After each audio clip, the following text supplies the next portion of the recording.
Naranasan mo na ba yung mangungutang para nang matustusan ang mga pangangailangan niya? Napahiya ka na ba?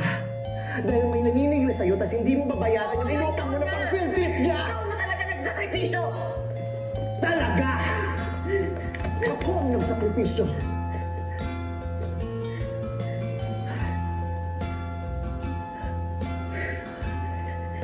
Kaya mo bang magbenta ng bahagi ng katawan mo para matugtungan ang buhay niya? Kinaya ko kasi ako yung ina niya.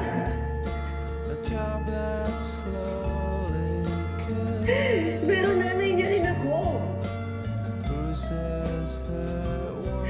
Gusto ko rin gawin lahat yan para sa kanya. All I'm asking for is a chance. Sa ating dalawa, ikaw ang unang binigyan ng chance. Pero ayaw mo, di ba?